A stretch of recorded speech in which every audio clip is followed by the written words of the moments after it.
Hi guys. तो ये video जो है ये बनी हुई है physiotherapy in gynae and obstetric book से, chapter number 11 urinary function and dysfunction. इसके बाद जो है हम लोग यूरिनरी कॉन्टिनेंस के बारे में पढ़ेंगे।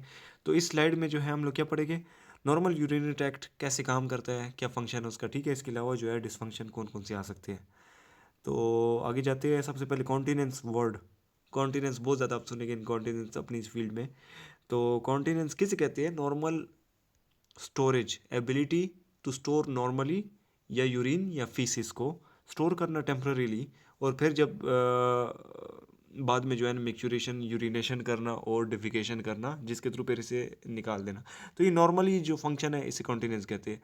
बाज़ लोग जिसमें ही नॉर्मल नहीं होता तो उनमें यूरिन इनकॉन्टिनेंस और डिसफंक्शन आ सकते हैं। तो ये एक बहुत इंपॉर्टेंट है कॉन्टिनेंस। अगर यूरिन और फीसिस की कॉन्टिनेंस है, आपकी बॉडी नॉर्मली से स्टोर कर सकती है और जब वक्त आए तो उस टाइम निकाल सकती है।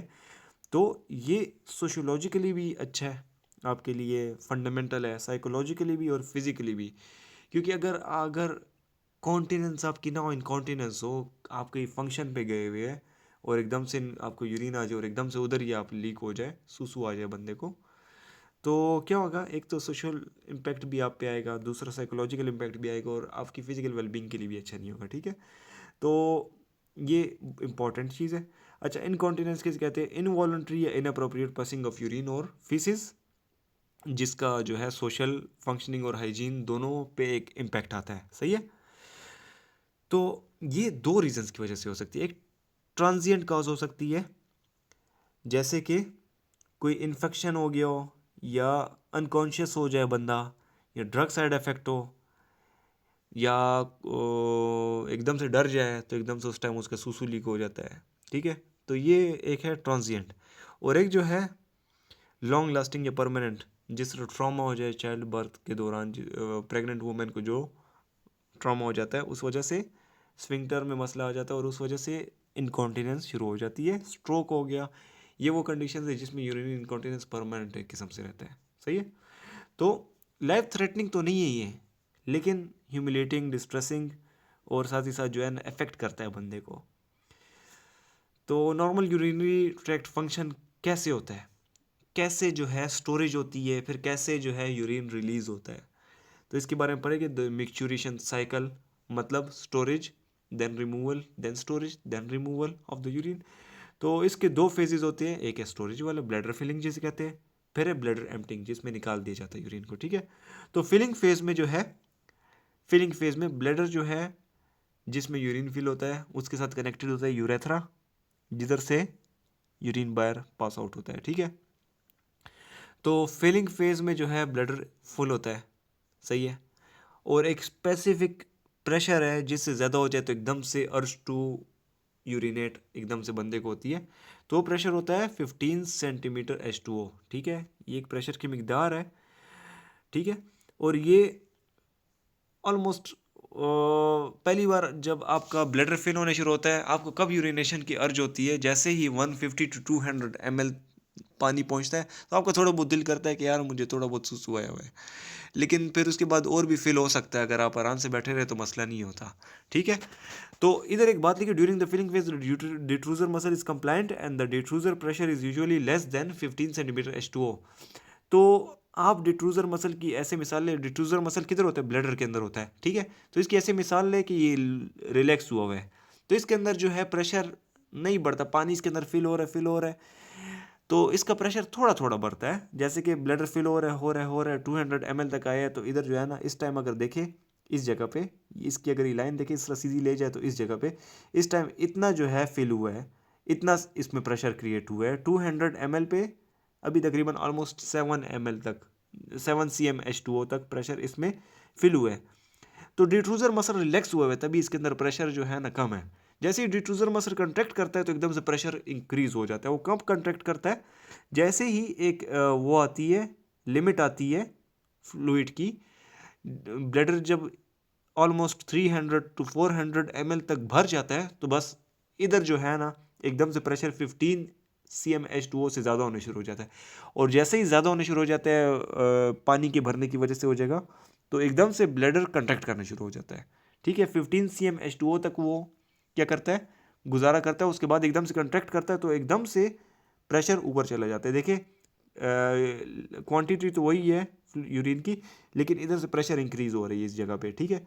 और एकदम से जैसे ही ऊपर पहुंचता है और एकदम से बंदा जाता है बाथरूम और जाके यूरिनेट करता है, ब्लैडर एम्प्टी हो जाता है, वापस जो है इस जगह पे जीरो देखिए ml आ जाता है, और एकदम से डिट्रूजर मसल का जो प्रेशर है वो भी कम हो जाता है। तो ये एक साइकिल बनाई हुई है इन्होंने, मैच्योरेशन साइकिल इसे कहते हैं। अच्छा, तो स्टोरेज ऑफ यूरिन जो है ये बता दिए मैंने आपको।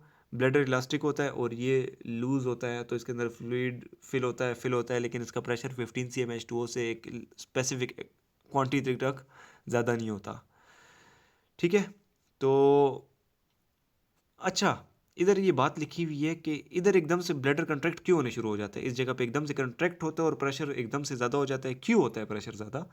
क्योंकि ब्लैडर की एक लिमिट है स्ट्रेच होने की, उससे ज़्यादा होगा तो उसके अंदर एक तो प्रेशर भी बढ़ेगा, जिसकी वजह से जो आगे यूरेथ्रा के साथ ये कनेक्शन हुआ हुआ है उधर एक स्फिंक्टर सा लगा होता है जो बंद हुआ होता है, उसका अपना एक बंद होने का प्रेशर होता है, ठीक है। वो एक ख़ास टाइटनेस के साथ बंद हुआ हुआ है। उस टाइटनेस से अगर यूरिन जो ब्लैडर के अंदर है, अगर उसका प्रेशर उस टाइटनेस से ज़्यादा हो जाए तो वो लीकेज होगा, वो स्फिंक्टर से बाहर निकलने की कोशिश करेगा। इसीलिए एकदम से आपको अर्ज टू यूरिनेट होता है और एकदम से आप भागते हैं, क्योंकि अगर इस टाइम ना रोका जाए तो जो स्फिंक्टर है कंट्रोल नहीं कर सकता और यूरिन उसे लीक हो सकता है। तो इधर यही लिखा हुआ है, कंसिडरेबल क्लोजर प्रेशर होता है 50 to 70 cm H2O। अच्छा, ये वुमेन के बारे में बताया कि वुमेन जो है प्री मेनोपॉजल, मेनोपॉज से पहले जो है वुमेन जो है उसका ब्लैडर का जो यूरेथ्रा का जो क्लोजर प्रेशर होता है वो ज़्यादा होता है, फिर बाद में मेनोपॉज के बाद कम हो जाता है। मेल्स का जो है एज़ कम्पेयर टू फीमेल्स वो क्लोजर प्रेशर ज़्यादा होता है, ठीक है। तो ये हो गया। इधर ये लिखा हुआ है कॉन्टिनेंस तब तक होती है जब तक जो ये क्लोजर प्रेशर ऑफ यूरेथ्रा है वो ब्लैडर के फिलिंग प्रेशर से ज़्यादा होता है। आप इसकी मिसाल ऐसे ले जैसे कि आप मुंह में पानी भर दें, तो मुंह में पहले आप थोड़ा सा पानी डालते हैं, आपका मुंह अपने लिप्स बंद किए हुए, लिप्स जो है आप एक बहुत ज़्यादा ज़ोर दे के बंद करें तो एक स्पेसिफिक एक टाइम आता है, उससे ज़्यादा आप ज़्यादा ज़ोर नहीं दे सकते, एक स्पेसिफिक क्वांटिटी से ज़्यादा ज़ोर नहीं दे सकते। तो अगर आपके मुंह में पानी बढ़ता जाए आखिर में एक लिमिट ऐसी आती है कि अगर और पानी भरे या थोड़ा सा भी बंदा साइड से आपके ये चीक को ज़ोर दे तो आपके लिप से पानी निकल सकता है। तो अंदर जो है प्रेशर जो है आपके लिप्स के बंद होने के प्रेशर से ज़्यादा हो जाता है, जिसकी वजह से पानी बाहर निकल जाता है। इसी तरह ब्लैडर की भी मिसाल है, यूरेथ्रा जो है वो आगे से बंद हुआ होता है और अगर अंदर पानी या उसकी जो प्रेशर है ब्लैडर में ज़्यादा हो जाए तो उसकी वजह से वो यूरेथ्रा से बाहर निकल सकता है। ये मैंने एक इजी एग्जांपल आप लोगों को दे दिए समझने के लिए। अच्छा, वॉइडिंग ऑफ यूरिन किसे कहते हैं? आप जब ब्लैडर को एम्प्टी करते हैं जाके सूसू करते हैं उसे वॉइडिंग कहते हैं, ठीक है। Maturation is normally achieved by voluntary cortically mediated relaxation. कब होती है? जब आपका यूरेथ्रा एकदम से रिलैक्स करता है, वो स्फिंक्टर एकदम से खुल जाता है और आप जो एकदम से यूरिनेट कर सकते हैं, पेल्विक फ्लोर मसल्स भी रिलैक्स हो जाते हैं। तो external urethral sphincter plus levator ani muscles ये जब एकदम से रिलैक्स हो जाते हैं, कैसे रिलैक्स होते हैं? ये वॉलंटरी होता है। दूसरा, वॉलंटरी कैसे होता है? आपका जो सेरेब्रल कोर्टेक्स है, जो ब्रेन है, वो सिग्नल देता है कि रिलैक्स हो जाओ, तो एकदम से रिलैक्स हो जाता है और आप जो है वॉइड कर लेते हैं, ठीक है। जैसे ही आप ये रिलैक्स कर देते एकदम से डिट्रूजर खुद ब खुद कंट्रैक्ट होता है और सारा यूरिनेशन हो जाती है, ठीक है। अब फ्लो रेट की बात आती है। फ्लो रेट किसे कहते हैं? कितनी तेज़ी से पानी निकल रहा है, कितना ज़्यादा पानी निकल रहा है एक सेकंड में, ठीक है। The volume of liquid in millimetres expelled via the urethra पर सेकेंड, वही बात जो मैंने बताई, एक सेकंड में कितना पानी निकल रहा है, यूरिन कितना निकल रहा है, ठीक है। तो ये किस पे डिपेंड करता है? कितना वॉल्यूम स्टोर हुआ है ब्लैडर में। अगर ज़्यादा वॉल्यूम है तो ज़्यादा पर सेकंड जो है ज़्यादा स्पीड के साथ निकलेगा, ज़्यादा मिकदार में निकलेगा, ठीक है। तो ये एक इन्होंने ग्राफ बनाया हुआ है, बताया हुआ है जैसे स्टार्ट में आप यूरिनेशन करते एकदम से जो है ना ज़्यादा यूरिनेशन शुरू होती है, फिर एकदम से स्लो होनी शुरू हो जाती है, ठीक है। तो ये एक कर्व बनाया हुआ है। अच्छा, इसका एवरेज ले तो इस जगह पे आता है, इधर फ्लो रेट, इधर जो भी मिकदार आती है कितनी आती है ये आगे आपको बताता हूँ। इन्होंने तो इधर नहीं लिखी हुई। अच्छा, मेल्स में जो है एवरेज फ्लो रेट कम होता है, इसकी रीज़न क्या है? इधर ये लिखा हुआ है मैक्सिमम यूरिनरी फ्लो रेट और average urinary flow rate main का कम है एज़ कम्पेयर टू वुमेन, क्योंकि वुमेन में जो है ब्लैडर के नज़दीकी यूरेथ्रा ओपन होता है और यूरेथ्रा बहुत उनका वाइड होता है और इजीली यूरिन पास कर सकता है, तो इसलिए स्पीड से जो है ना यूरिन जो है ना सारा निकल जाता है। लेकिन मेल्स में जो है नैरो ट्यूब होती है, जिधर से रेजिस्टेंस होती है तो उधर से आराम आराम से निकलता है, तो उनका जो है urine flow rate as compare to females थोड़ा स्लो होता है। इसके अलावा एक और बात की हुई है इन्होंने कि टॉयलेट में जब आप बैठे होते हैं, ठीक है, अगर आप आगे झुक के थोड़ा सा बैठ जाए तो एवरेज यूरिन फ्लो रेट थोड़ा स्लो हो जाता है। क्यों स्लो हो जाता है, इसकी एक रीज़न है, दो रीज़न है बल्कि।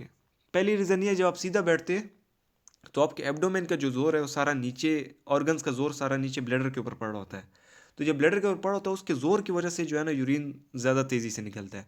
दूसरी रीज़न ये है, जब आप आगे झुक के बैठते हैं तो उस टाइम आपके एब्डोमेन मसल जो है वो थोड़े से वो हो जाते हैं, लूज़ हो जाते हैं। जब आप बिल्कुल सीधा बैठे हुए तो आपके एब्डोमेन मसल से अगर आप जोर लगाए तो ज़्यादा जोर लगा सकते हैं, लेकिन अब आप जब आगे होकर बैठते हैं तो आप जोर थोड़ा कम लगा सकते हैं। आप खुद भी ट्राई करके देखिए, बिल्कुल सीधा बैठ जाए और एब्डोमेन को ज़रा कंट्रैक्ट करे तो ज़्यादा कंट्रैक्ट होगे, और अब आगे होकर ज़रा कंट्रैक्ट करने की कोशिश करें तो वो थोड़ा इतना उसमें जोर नहीं होगा एब्डोमेन मसल में, क्योंकि वो नज़दीक आ जाते हैं एब्डोमेन मसल एक दूसरे के, ठीक है। तो इस वजह से, तो ये दो रीज़न है जिसकी वजह से जो है एवरेज यूरिन फ्लो रेट थोड़ा गिर जाता है 21% तक, और इस वजह से जो है कंप्लीट एम्प्टिंग बास केसेस में नहीं होती और ब्लैडर में यूरिन रह जाता है।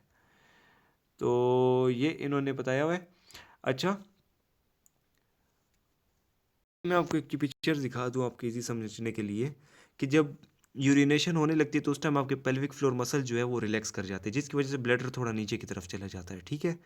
तो जैसे ही नीचे की तरफ जा रहा होता है तो मैच्योरेशन के दौरान देखिए यूरेथ्रोवेसिकल एंगल वैसे बन रहा है, इधर यूरेथ्रा और ब्लैडर के दरमियान एक एंगल बन रहा है, ठीक है, ये इस जगह पे थोड़ा सा टेढ़ा है। जैसे यूरिनेशन का वक्त आता है तो एकदम से ये रिलैक्सेशन की वजह से जैसे ही ये जो यूरेथ्रा ये नीचे थोड़ा सा जाता है, साथ ही ब्लैडर भी नीचे आता है, तो ये अलाइन हो जाते हैं। तो इधर ब्लैडर ट्राइगोन, ये वाली इधर एक जगह होती है तो उसको ब्लैडर ट्राइगोन कहते हैं, तो इधर ये बिल्कुल स्ट्रेट हो जाते हैं, तो यूरिन जो है डायरेक्ट बिल्कुल सीधा नीचे जा सकता है। तो इधर इन्होंने ये बात लिखी हुई है कि डिट्रूजर मसल कंट्रैक्ट करते हैं, पेल्विक फ्लोर मसल रिलैक्स करते हैं, जिसकी वजह से ब्लैडर जो है थोड़ा सा नीचे की तरफ चला जाता है और यूरेथ्रो वेसिकल एंगल है वो ख़त्म हो जाता है और बिल्कुल स्ट्रेट हो जाता है, जिसकी वजह से बिल्कुल सीधा वो एंगल बन जाता है और इजीली हो जाता है। ठीक हो गया। अच्छा, एक इंटरेस्टिंग बात, 30% ऑफ दी पैरस वुमेन, पैरस जो होते हैं प्रेग्नेंट जो वुमेन होती है जिनका मतलब वायबल प्रेगनेंसी हो जाए, तो 30% जो होती है वो रिसर्च हुई है तो उसमें पता चला है कि 30% जो है अगर एक बार उनकी यूरिनेशन स्टार्ट हो जाए तो बीच में नहीं रोक सकती, ठीक है। तो voluntary contraction of pelvic floor muscles को अगर किया जाए, ट्रेन किया जाए, तो अगर उनको एकदम से रोकना पड़े या कुछ इस तरह का कोई प्रॉब्लम हो तो वो आराम से रोक सके, ठीक है। तो इधर लिखा हुआ है अर्जेंसी भी इसके थ्रू रोक सकते हैं, ठीक है। और इसके अलावा पेरिनियो डिफ्यूजर रिफ्लेक्स को भी यूटिलाइज किया जा सकता है। इसके बाद न्यूरोलॉजिकल कंट्रोल ऑफ कॉन्टिनेंस के बारे में बताया हुआ है। 3 लेवल्स पे इसका न्यूरोलॉजिकल कंट्रोल होता है आपकी यूरिन कॉन्टिनेंस का, ठीक है। इसको कंट्रोल किसने किया होता है, कैसे किया होता है, स्पाइनल लेवल पे, फिर सिग्नल स्पॉन्टाइल लेवल पे भी जाते हैं, सेरेब्रल लेवल पे भी।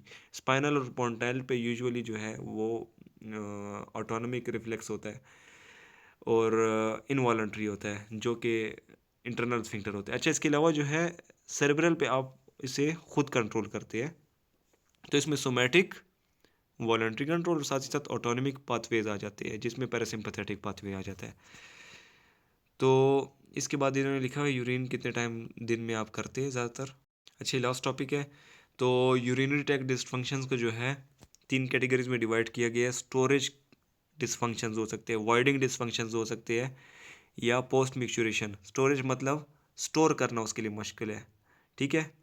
तो जैसे ही वो स्टोर करता है तो एकदम से लीकेज हो सकती है, या फ्रीक्वेंसी उसको थोड़ा सा स्टोर करे तो एकदम से जो है ना उसे यूरिनेशन आनी शुरू हो जाती है, एकदम से वो कहता है कि जाके ओवर एक्टिव ब्लैडर हो सकता है। वॉइडिंग के दौरान जो है क्या हो सकता है, यूरिन फ्लो में कोई मसला हो सकता है, और यूरिनेशन के बाद जो है ना उसे ऐसे लगता है कि थोड़ा बहुत रह गया है, या जैसे ही वो कंप्लीट करता है उसके बाद भी थोड़ा बहुत लीकेज होती है। तो ये 3 कैटेगरीज में डिवाइड किया। इसके बाद वाली जो वीडियो मैं बनाऊंगा उसमें यूरिनरी इनकॉन्टिनेंस डिटेल में होगा। ये थोड़े से टॉपिक वो है क्या कहते हैं टर्म्स है, तो ये आप लोग देख लें।